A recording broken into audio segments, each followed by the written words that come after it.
Graças a Deus, irmãos. Muito bom nós estarmos juntos novamente, para estudarmos a palavra de Deus, para rogarmos ao Senhor pelas nossas vidas e louvarmos a Ele, porque Ele é digno realmente de toda exaltação, Então vamos começar nos colocando na presença de Deus, orando ao Senhor nesse momento. Pai amado, mais uma vez nos colocamos diante de Ti.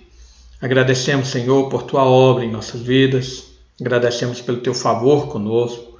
Te agradecemos, Senhor, pelo Teu cuidado, a Tua proteção, pela Tua libertação, Senhor, em nossas vidas. Te agradecemos, Senhor, porque embora sejamos terrivelmente falhos e cheios de erros, o Teu amor, Senhor, superabundou sobre o nosso pecado. E nos libertaste do império das trevas, nos transportaste para o reino do Filho do Seu amor, e tem transformado o nosso coração para vivermos de uma forma santa, justa e íntegra. Pedimos ao Pai que continue operando em nós, nos dando mais e mais conhecimento da Tua palavra para andarmos, Senhor, na Tua lei e realizarmos todo o Teu querer. Abençoa, Senhor, todas as pessoas que estão participando conosco nesse momento, para que cada família seja repleta da Tua graça, do Teu poder e da Tua misericórdia. Pedimos, Pai, em nome de Jesus. Amém. Irmãos, vamos abrir as nossas Bíblias agora.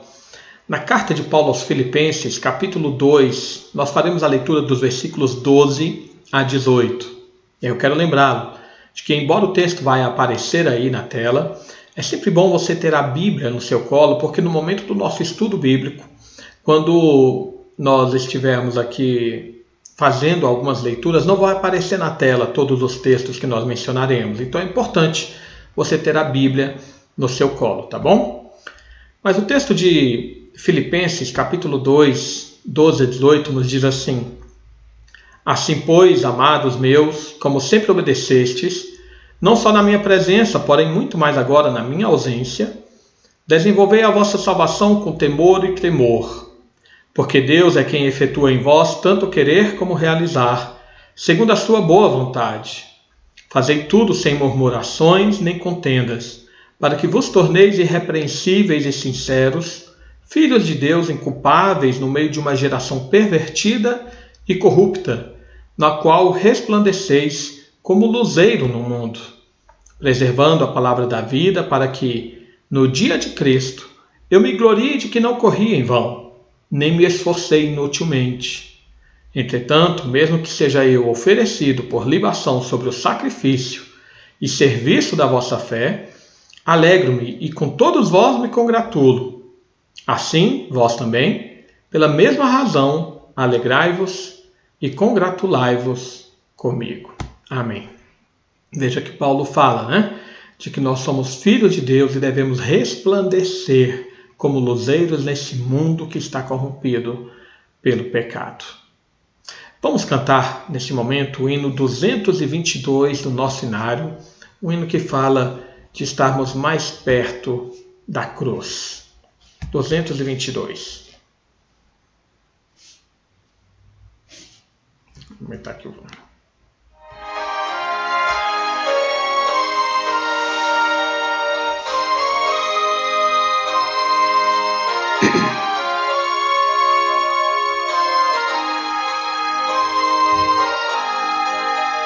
Meu Senhor, sou teu, tua voz ouvi a chamar-me com amor.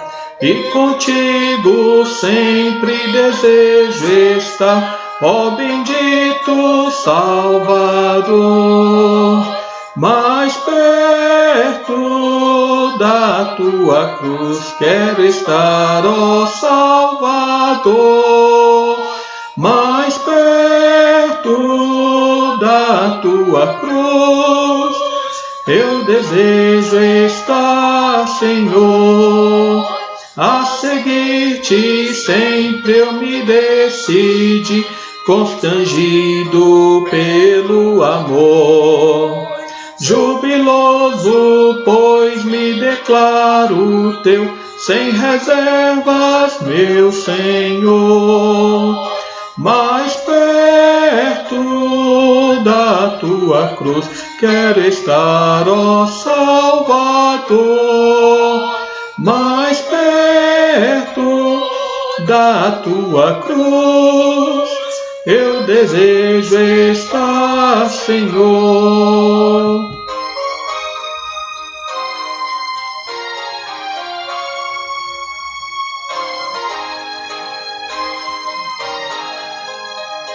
Que prazer sem par, que delícia é aos teus santos pés me achar, e com viva fé e profundo amor com meu Salvador falar. Mais perto da tua cruz quero estar, ó Salvador, mais perto da tua cruz eu desejo estar, Senhor. Amém.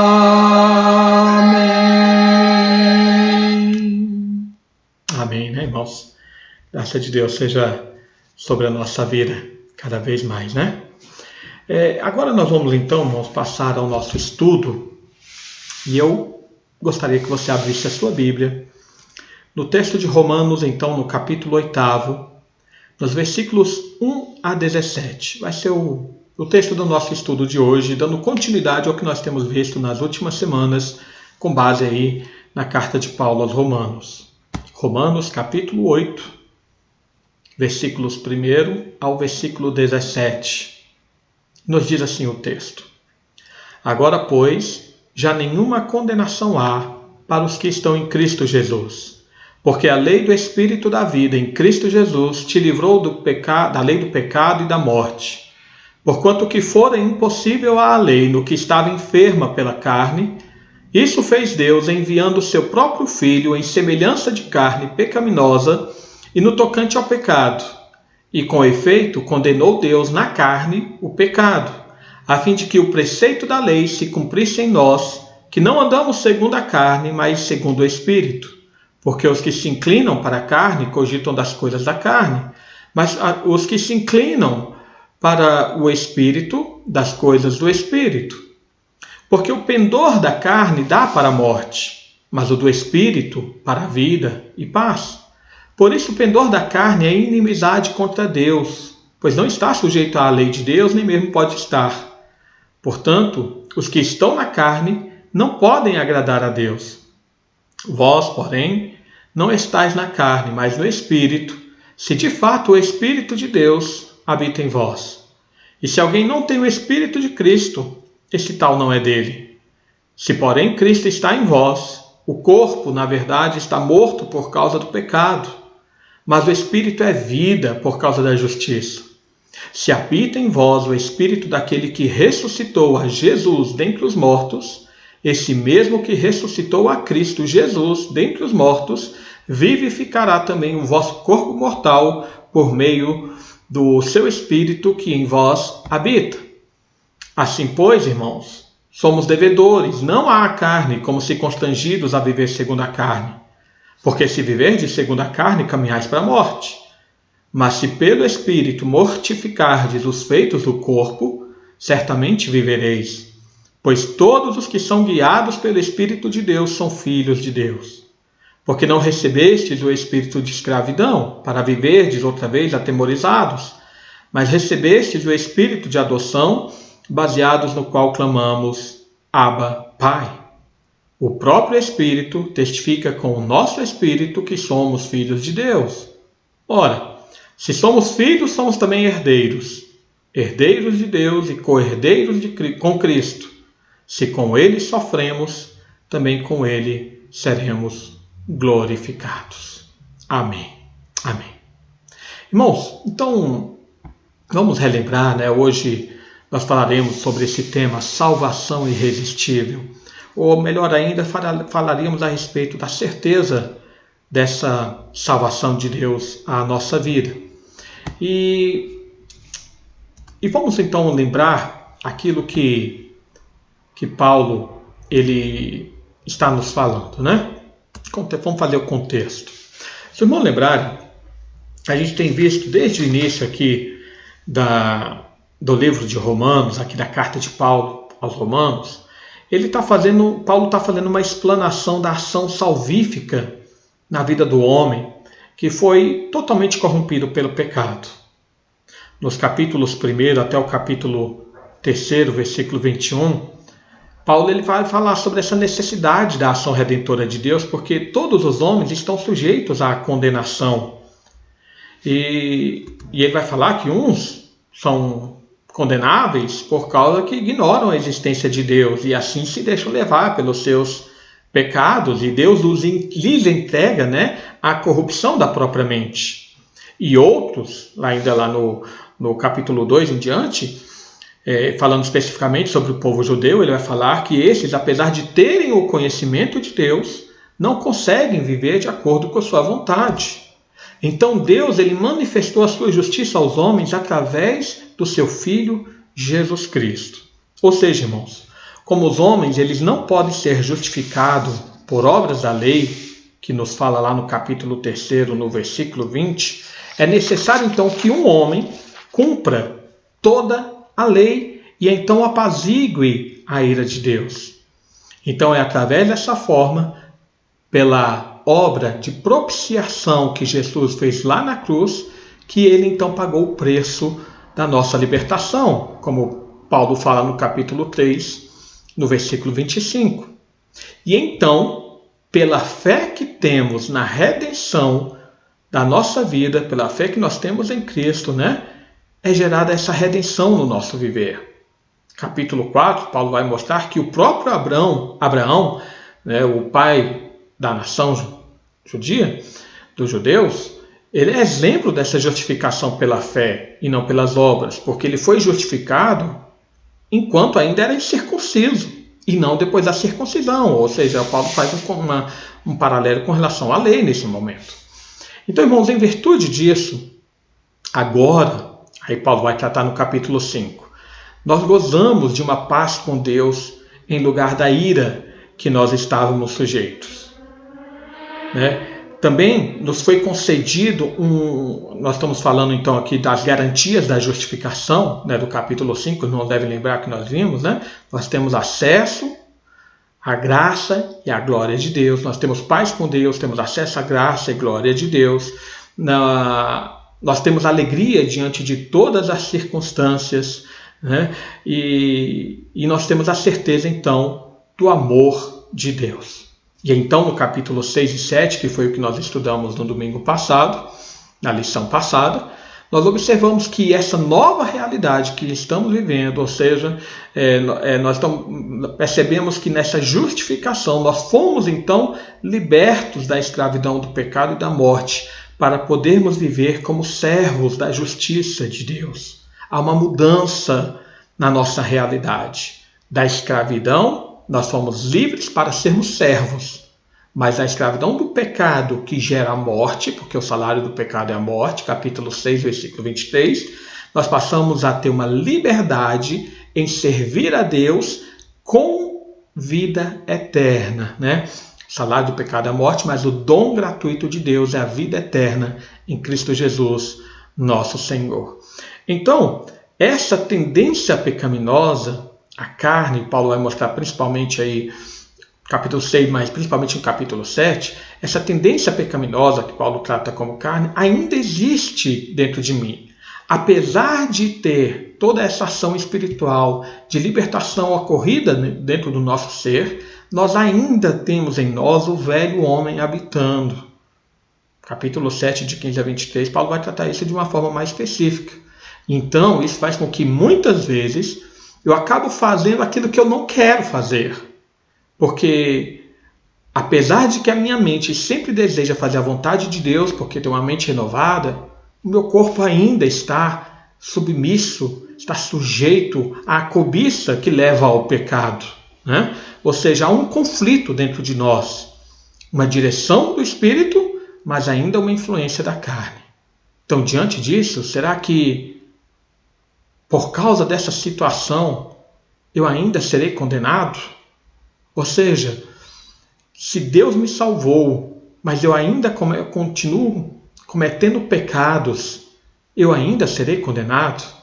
E aqui, irmão, nós vamos ver hoje o porquê que não há condenação àqueles que estão em Cristo Jesus. Primeiro, irmãos, não há condenação porque o Espírito de vida me libertou. No nosso texto, versículo 1 até o versículo 13, vai nos mostrar isso de uma forma muito clara. Veja, irmãos, que primeiramente é preciso enfatizar aquilo que Paulo ele expressa aí no versículo 1. Os que estão em Cristo Jesus. Veja que ele fala: agora, pois, nenhuma condenação há para os que estão em Cristo Jesus. Paulo está falando, irmãos, que não há condenação para um certo número restrito de pessoas, aos quais ele está aqui qualificando que estão unidos a Cristo. Não é que não existe condenação para ninguém, existe, mas para aqueles que não estão em Cristo. Né? Se nós lembrarmos o que Paulo falou lá no capítulo 5, no versículo 12 a 21, utilizando duas figuras, a figura de Adão e a figura de Jesus, Paulo nos mostra que existe uma ligação natural de todo homem com Adão, que faz com que todo homem, portanto, nasça em pecado.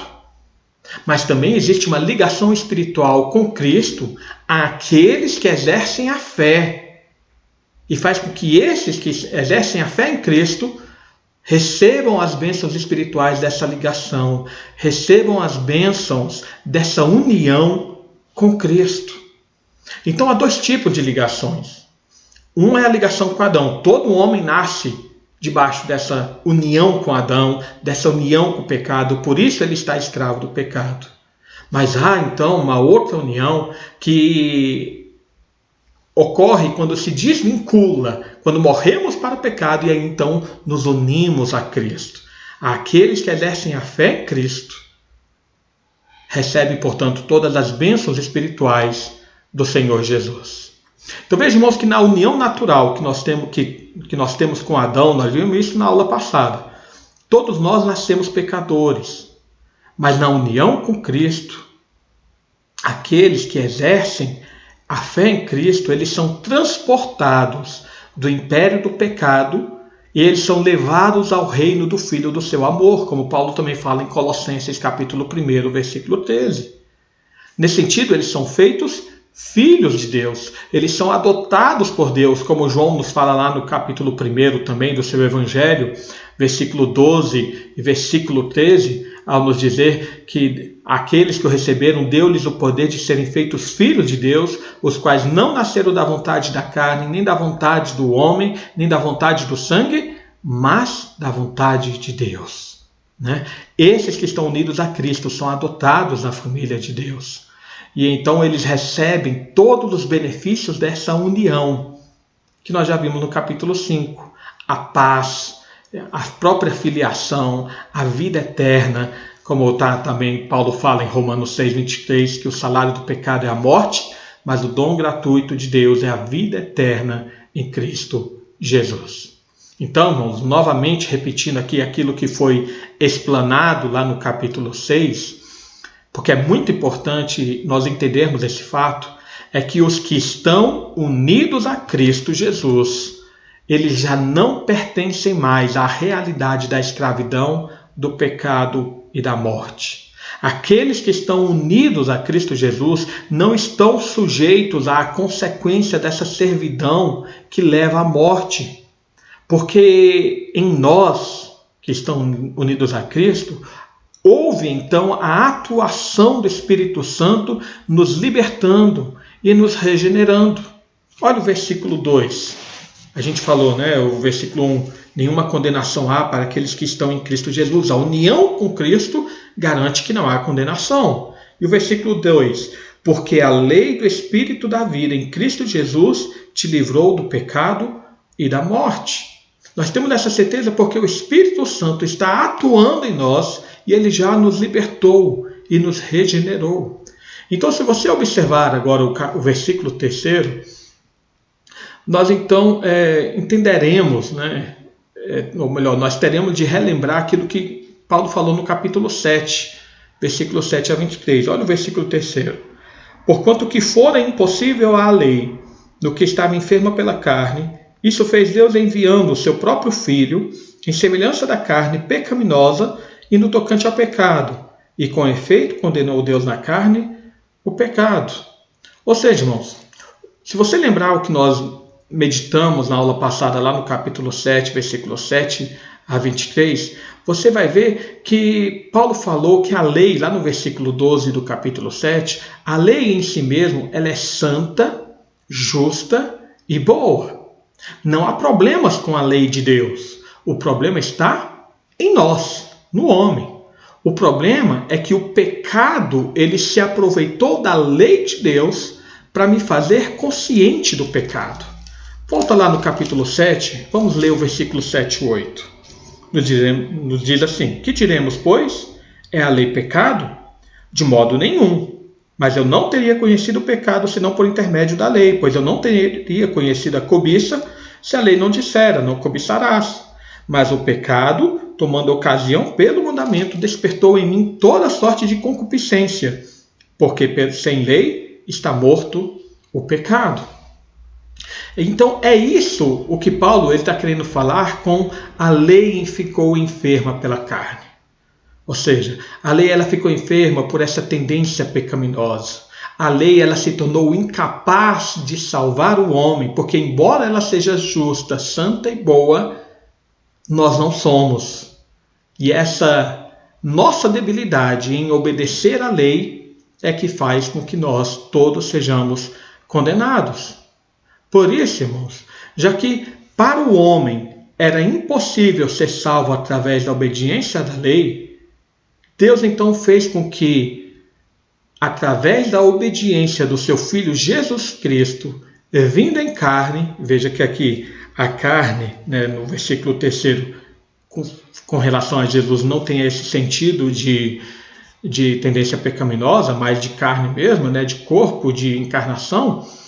Então, Deus, através da obediência de Jesus Cristo, vindo em carne, ele condenou o pecado, fazendo cumprir no corpo de Cristo o preceito da lei. De que forma?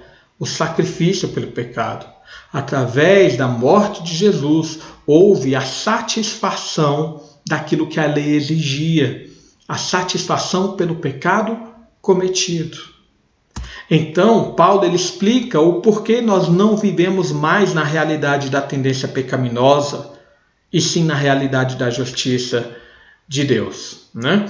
Ele fala que os que ainda, versículo 5 até o versículo 8, fez um resuminho aqui.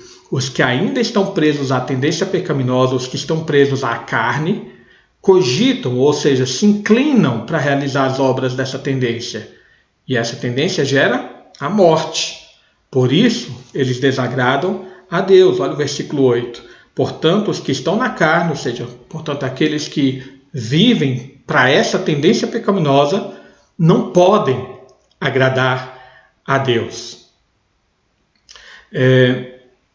Porém, aqueles que estão em Jesus Cristo, esses que são inclinados, ou seja, estão sendo guiados a andar segundo o Espírito Santo, eles então caminham para a vida e paz. Olha o versículo 6. O pendor da carne dá para a morte, mas o do Espírito para a vida e paz. O pendor, a inclinação da carne, a inclinação à tendência pecaminosa, a inclinação daqueles que vivem para o pecado, dá para a morte. Mas a inclinação para o Espírito, aqueles que são guiados pelo Espírito de Deus, aqueles que são dirigidos pelo Espírito de Deus, esses recebem como resultado a vida e a paz. Irmãos, a maior demonstração da evidência da nossa união com Cristo é o fato de o Espírito Santo fazer habitação dentro da nossa vida. Olha o versículo 9. Vós, porém, não estáis na carne, mas no Espírito, se de fato o Espírito de Deus habita em vós. E se alguém não tem o Espírito de Cristo, esse tal não é dele.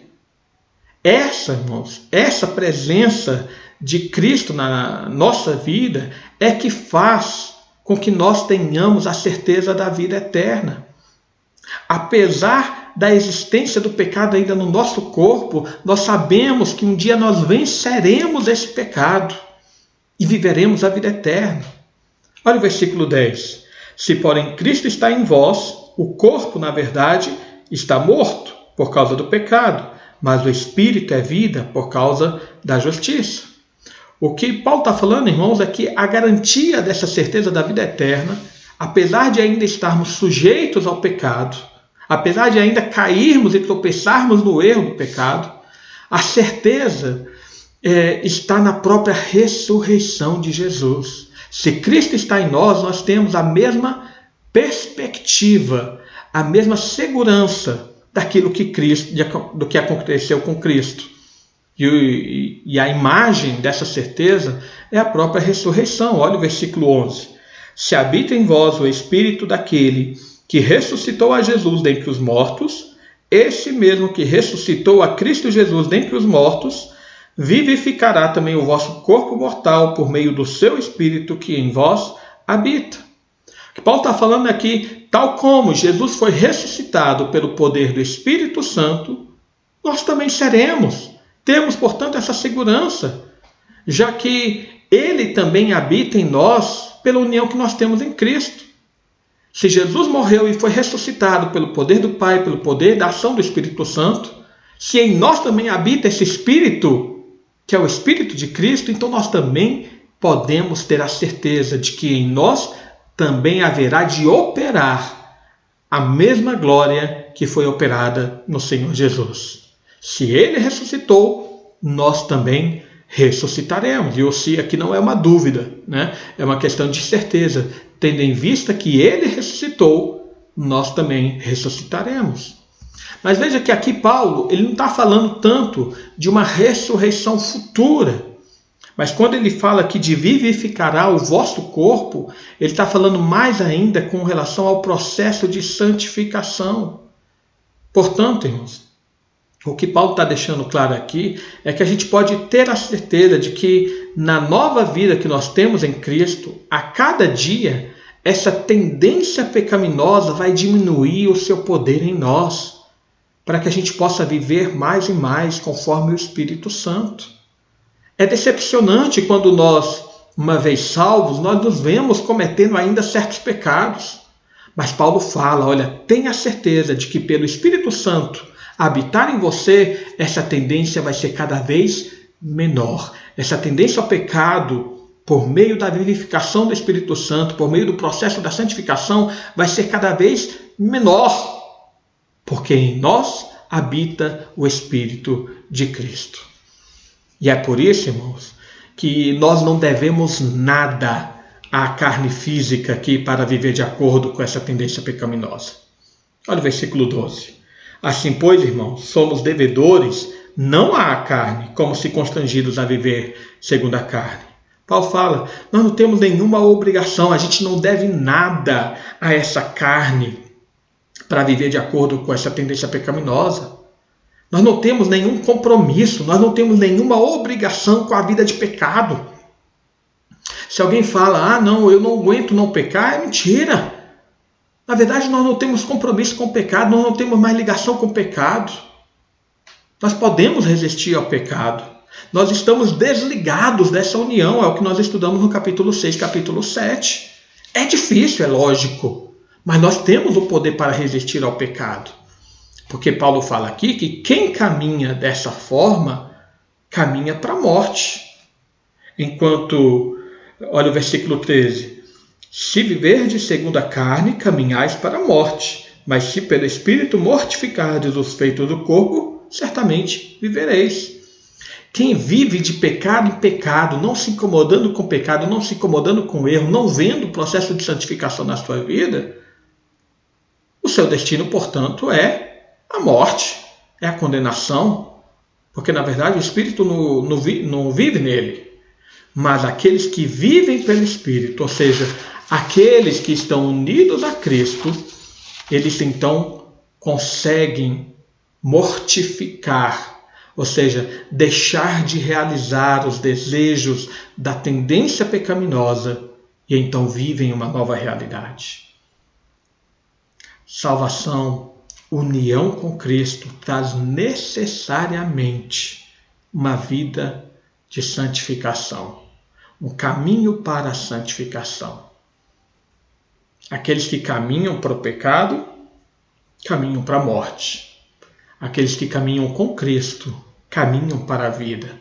A nossa nova realidade é a vida eterna. Então, como é que eu tenho a certeza de que, embora tenha sido salvo, eu ainda continuo pecando, alguns tropeços, alguns erros na vida? Como é que eu tenho certeza de que Deus não vai me abandonar? Eu posso ter a certeza porque o Espírito de vida me libertou. E Ele está operando na minha vida para realizar o processo da santificação. Dia após dia eu tenho que perceber essa atuação do Espírito Santo no meu viver.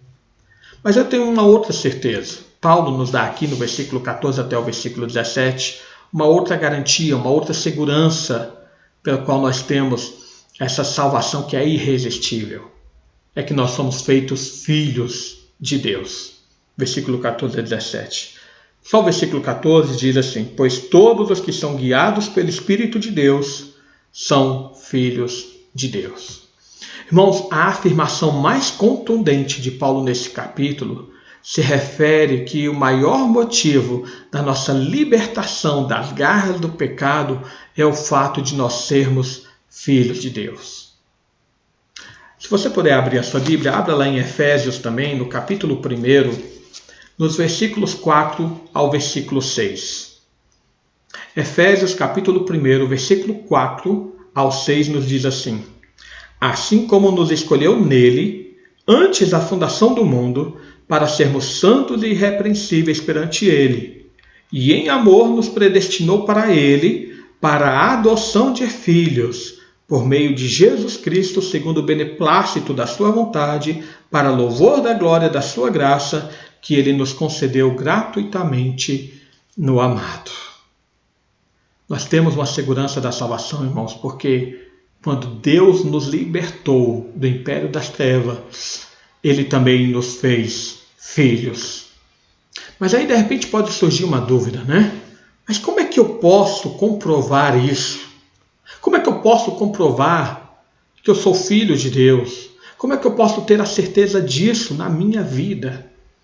E nesses versículos seguintes aqui, Paulo nos dá 4 formas de comprovar a filiação ou a adoção de Deus quanto à nossa vida, né? Essa é a pergunta. Primeiro, pela ação santificadora do Espírito Santo. Olha o versículo 13. Mas se pelo Espírito mortificardes os feitos do corpo, certamente vivereis. É a segunda parte do versículo 13. Vejam, irmãos, que Paulo está falando aqui sobre a mortificação dos feitos do corpo. Os filhos de Deus, irmãos, eles vivem um processo de santificação em que o pecado ele vai se extinguindo dia após dia. E esse é um fato que todos os apóstolos insistiram. A nossa salvação nos leva necessariamente a um processo de santificação. Nós lemos agora lá em Efésios, no capítulo 1, no versículo 14, que ele nos escolheu antes da fundação do mundo para sermos santos e irrepreensíveis perante ele. Se você também puder abrir a sua Bíblia e confirmar o que Pedro diz na sua primeira carta, lá no capítulo 1, no versículo 2, Pedro nos diz assim: eleitos, segundo a presciência de Deus Pai, em santificação do Espírito, para a obediência e aspersão do sangue de Jesus Cristo. Nós fomos salvos pela santificação. Fomos salvos, chamados, eleitos para sermos santos. O puritano John Owen, ele expressava dessa forma: o Senhor Jesus não levará ninguém ao céu que ele não tenha santificado na terra. Irmãos, de fato, essa certeza é uma certeza bíblica. Essa é a grande certeza que nós temos aqui na palavra de Deus. Aquilo que Paulo também fala o autor de Hebreus, no capítulo 12, versículo 14. Segui a paz e a santificação, sem a qual ninguém verá o Senhor. Sem santificação, ninguém verá o Senhor. Eu posso ter a certeza que eu sou feito filho de Deus quando eu vejo na minha vida um processo de santificação sendo realizado. Às vezes tropeço, às vezes realmente erro, às vezes eu ainda cometo pecados, mas cada dia menos, porque o Espírito de Deus está agindo em nós. Uma segunda evidência, uma outra forma de nós comprovarmos que somos feitos filhos de Deus é pela ação libertadora do medo. Olha o versículo 15. Porque não recebestes o espírito da escravidão, para viverdes outra vez atemorizados, mas recebestes o espírito de adoção, baseados no qual clamamos, Abba, Pai. Irmãos, aqui o versículo 15 ele demonstra que aqueles que são filhos não podem viver atemorizados, não podem viver com medo. Como assim? Irmãos, Paulo ele quer garantir que o efeito do Espírito Santo em nós é a paz, é a segurança da salvação. O Espírito ele não nos foi dado para nos incomodar com o medo ou com a ansiedade, mas para trazer ao nosso coração um estado de paz e fazer com que nós clamemos a Deus com toda a confiança, com toda a liberdade. Veja que com o termo espírito da escravidão aqui no versículo 15, a ligação que Paulo faz diz respeito àquilo que ele vinha falando anteriormente, ou seja, da escravidão do pecado. Haja visto que o salário do pecado é a morte, como ele falou lá no capítulo 6, versículo 23, aqueles que vivem sob essa escravidão do pecado devem realmente temer o juízo de Deus. Então os filhos de Deus estão livres desse temor quanto ao futuro, porque eles não vislumbram uma promessa de ira, eles não vislumbram, não esperam uma promessa de condenação, mas eles esperam uma promessa de amor, uma promessa de vida eterna. Talvez aqui também Paulo ele esteja se lembrando de um fato histórico que também é narrado lá no autor de Hebreus, no capítulo 12, versículo 18 até o versículo 24, quando nos fala que o povo ali ele viu a glória, fazendo uma narrativa lá do que aconteceu com Moisés e o povo ali diante do Sinai, né? Ali nos diz que o povo ele viu a glória do Senhor no Sinai e o povo ficou aterrorizado, ficou com medo da manifestação de Deus naquele monte. Mas Paulo ele quer falar agora que agora nós podemos nos achegar confiantemente e alegremente à presença de Deus, porque o seu Espírito opera em nós e nos torna seus filhos. Nós podemos clamar, Abba, Pai. Então, como eu posso ter certeza que eu sou filho de Deus? É que quando eu me aproximo de Deus, eu não tenho medo da morte, mas eu tenho a certeza do amor de Deus na minha vida. Eu me alegro pela demonstração do seu amor. Uma outra forma é pelo testemunho interior. Versículo 16. O próprio Espírito testifica com o nosso Espírito que somos filhos de Deus. Veja, irmãos, que continuando aqui o pensamento do versículo anterior, do versículo 15, no qual Paulo ele fala que nós clamamos Abba, Pai, né? Paulo está demonstrando que nós temos um contato direto com Deus. Nós temos um contato direto com o Pai. Olha o que Paulo também fala lá em Gálatas, no capítulo 4, nos versículos 4 ao versículo 6. Gálatas 4, do versículo 4 ao versículo 6, ele diz o seguinte: vindo, porém, a plenitude do tempo, Deus enviou seu Filho, nascido de mulher, nascido sob a lei, para resgatar os que estavam sob a lei, a fim de que recebêssemos a adoção de filhos. E porque vós sois filhos, enviou Deus ao nosso coração o Espírito de seu Filho que clama, Abba, Pai. Irmãos, Paulo aqui ele praticamente está repetindo, né, falando palavras diferentes, mas quando nós ligamos um texto ao outro, nós vemos que uma evidência da nossa salvação, uma evidência de que nós somos feitos filhos de Deus, é que pelo fato de sermos filhos, Deus enviou a nós o seu Espírito Santo. E esse Espírito Santo ele vai testificando com o nosso espírito que nós realmente somos filhos de Deus. Veja bem, não é um contato impessoal, é um relacionamento íntimo com alguém que nos conhece cada vez mais pessoalmente. Veja bem, ainda que haja alguns certos resquícios de pecado na nossa vida, que faz com que muitas vezes nós ainda sejamos levados a tropeçar em falhas, em transgressão da lei de Deus, a nossa mente não é uma fonte segura da comprovação da nossa salvação, por causa dessas falhas. Porque quando pecamos falando, não, eu acho que Deus vai me abandonar agora, eu acho que Deus agora vai me repudiar como filho. Então, é dessa forma que é indispensável a ação do Espírito de Deus em nós, porque a nossa mente não é uma fonte segura de testemunho da nossa filiação a Deus. A melhor fonte é o próprio Espírito de Deus. Deus, ele comunica o seu testemunho ao nosso espírito acerca da segurança da adoção. E então nós não vivemos nessa insegurança de sermos excomungados da família de Deus. Sabe aquela coisa de algumas pessoas pensam, eu pequei, deixei de ser filho, aí eu peço perdão, aí eu me tornei filho novamente. Não, não é isso. Quando o Espírito testifica que nós somos filhos de Deus, ele imprime em nós essa confiança no nosso coração para que a gente possa ter a ousadia de invocar a Deus como Pai.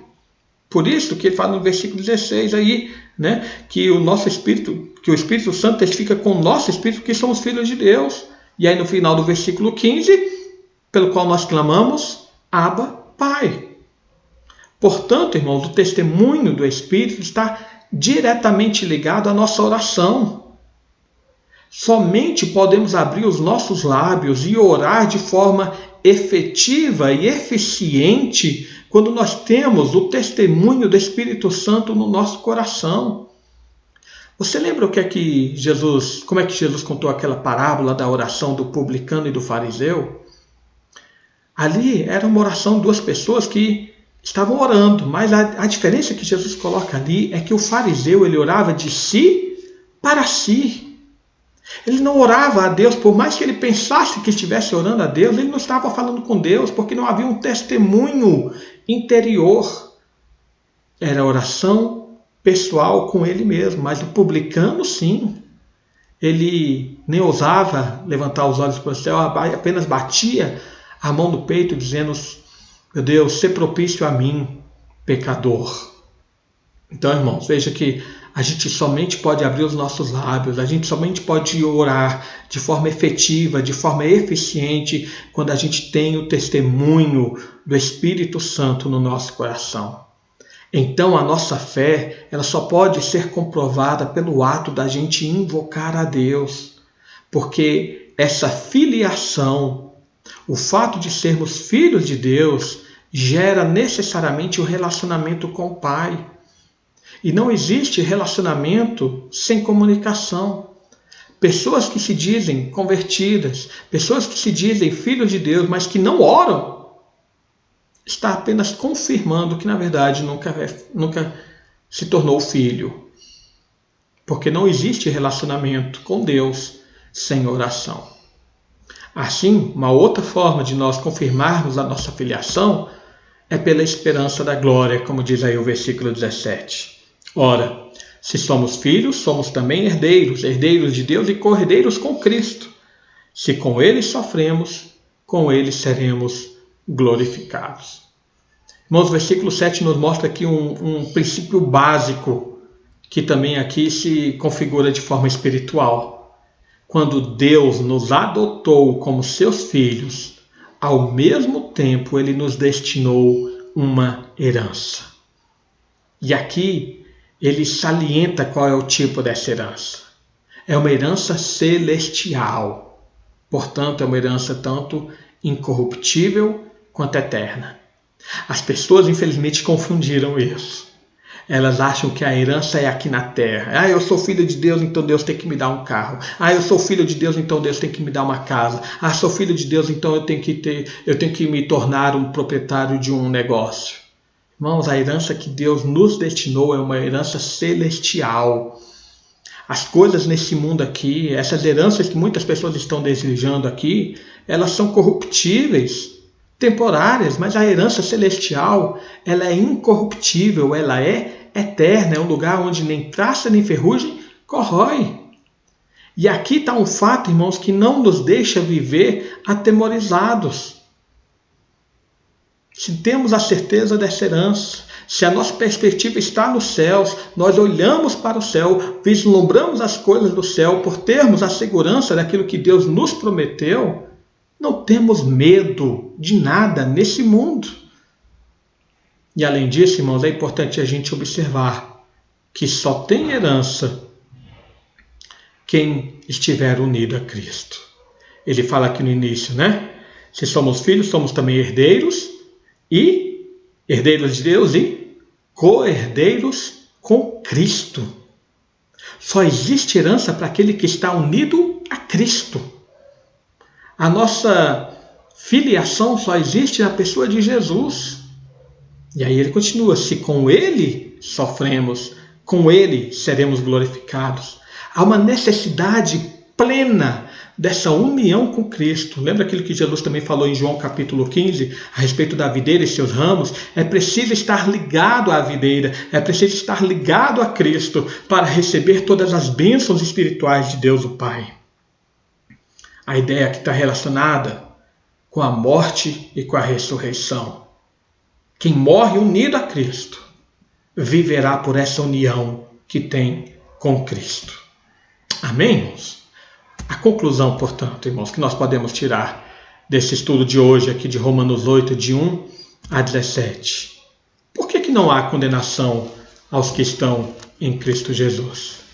Primeiramente porque uma vez que o crente está unido a Cristo, há uma libertação completa dessa relação com o pecado, né? Não há condenação, porque só serão condenados aqueles que estão unidos ao pecado.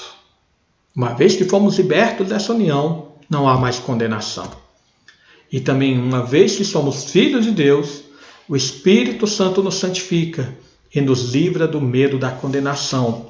E isso confirma em nós a salvação e nos dá a certeza da vida eterna. Uma certeza que nós somos condenados é pela ação do Espírito Santo em nós.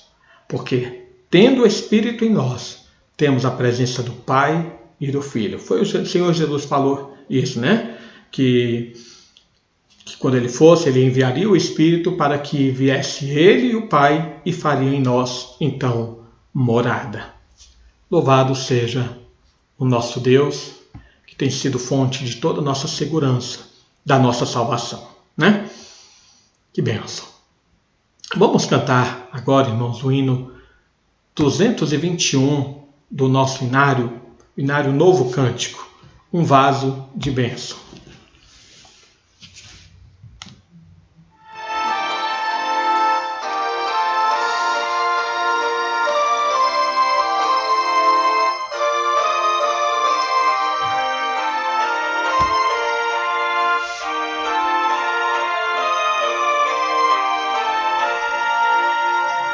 Quero ser um vaso de bênção, sim, um vaso escolhido de Deus, para as novas levar aos perdidos, boas novas que vêm lá dos céus. Faze-me vaso de bênção, Senhor, vaso que leve a mensagem de amor. Eis-me submisso e ao teu serviço eu me consagro, bendito Senhor. Quero ser um vaso de bênção para todos os dias fazer os culpados que vivem nas trevas o perdão de Jesus conhecer. Faze-me vaso de bênção, Senhor, vaso que leve a mensagem de amor. Eis-me submisso e ao teu serviço eu me consagro, bendito Senhor. Quero ser um vaso de bênção, sim, um vaso de bênção sem par, anunciando que os crentes em Cristo, jubilosos no céu hão de entrar. Faze-me vaso de bênção, Senhor, vaso que leve a mensagem de amor. Eis-me submisso e ao teu serviço eu me consagro, bendito Senhor.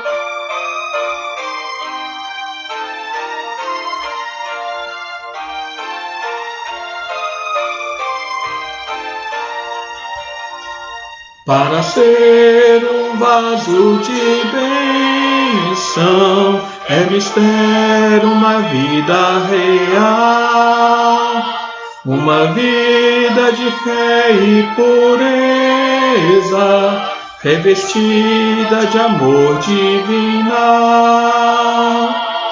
Faze-me vaso de bênção, Senhor, vaso que leve a mensagem de amor.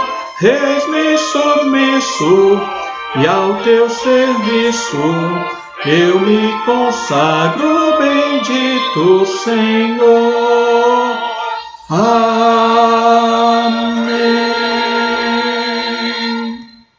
Amém, né, irmãos? Graças a Deus.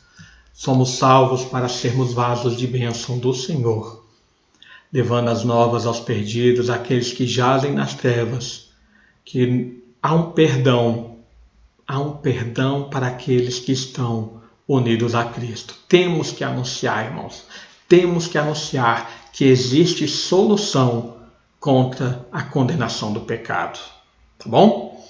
Nós vamos orar nesse momento, também encerrando essa transmissão. Queria agradecer aí ou melhor, falar da satisfação, né, de tê-los aqui participando conosco, desejando, rogando a Deus que tenha sido bênção na sua vida esse estudo de hoje, que esclareça algumas dúvidas aí na sua mente, mas que principalmente esse estudo venha transformar o nosso coração e nos fazer aprofundar no entendimento do que é ser filho de Deus, tá bom? Estaremos mais tarde aqui às 19h30 com a palavra de Deus também, baseado em 1 Coríntios capítulo 3. São dois textos também, Hebreus capítulo 5, no qual nós falaremos à noite sobre a maturidade cristã. Muito bom se você puder aqui participar conosco também, 19h30 a estreia também dessa outra transmissão, tá bom? Compartilhe, lembrando que nas nossas redes sociais nós temos sempre as nossas meditações bíblicas também, né? As nossas transmissões elas são feitas nas quartas às 20 horas, domingo 10 horas da manhã e domingo às 19h30 da noite. Nos demais dias, na segunda, na terça, na quinta, na sexta e no sábado, nós temos todo dia uma meditação bíblica também para sua devocional pessoal ou seu culto doméstico. Todas as nossas redes sociais aí estão com as nossas meditações, tá bom? Tem as mais antigas, se você perdeu alguma, pode voltar. Atualmente nós temos estudado aí o livro de Colossenses, às vezes versículo por versículo, às vezes 2 versículos, mas são meditações breves de 8 minutos em média para abençoar a nossa vida nesse dia, tá bom? Sempre lembrando de orar por nossos irmãos que estão aí contaminados pelo Covid, aqueles que estão com outros tipos de enfermidade também, orar pela Igreja de Cristo espalhada pela face da terra, que muitas vezes está sofrendo perseguição por causa do Evangelho. Oremos pelos missionários, pelos nossos irmãos, tá? Porque o Senhor está voltando. O Senhor está voltando para redimir a sua igreja. Enquanto isso, temos que viver como luzeiros nesse mundo que é corrompido pelo pecado, tá bom? E à noite, né? Lembrando que à noite nós teremos aí mais do show de talentos infantis, tá bom? Crianças e adolescentes aí que enviaram seus vídeos aí, vai ter algumas apresentações hoje à noite na transmissão das 19h30. Não vamos deixar de participar, tá? Vamos orar encerrando essa transmissão. Pai amado, mais uma vez nos colocamos diante de Ti. Agradecemos, Senhor, por Tua obra em nossa vida, pelo Teu amor conosco, pelo envio do Teu Filho Jesus, Senhor, que nos libertou do império das trevas, pela ação do Teu Espírito Santo, Senhor, que nos dá toda essa certeza da salvação, que garante a nossa filiação, pelo Teu Espírito Santo que nos santifica, e dia após dia, Senhor, nos faz unidos ao Teu Filho Jesus. Abençoa, Senhor, para que andemos em novidade de vida, para o Teu louvor e Tua glória. Abençoa o Teu povo sobre toda a face da terra, Senhor, para que sejam firmes também nessa esperança da Tua glória. Abençoa, Senhor, aqueles que estão enfermos, aqueles que estão contaminados por esse Covid, para que haja plena recuperação e restauração, Senhor. Nós clamamos pela vida de cada um deles e agradecemos por aqueles, Senhor, que Tu já tens restaurado e cujo tratamento, Senhor, Tu providenciaste para que já fossem recuperados e estivessem em casa. Pedimos ao Pai que nos abençoe no restante desse dia e durante todos os nossos dias, para vivermos em união contigo e com os irmãos. Em nome de Jesus que clamamos. Amém e amém. Que Deus nos abençoe, irmãos. E não perca, 19h30 temos mais uma transmissão também, tá bom? Que a graça do Senhor seja sobre cada um de nós. Abraços.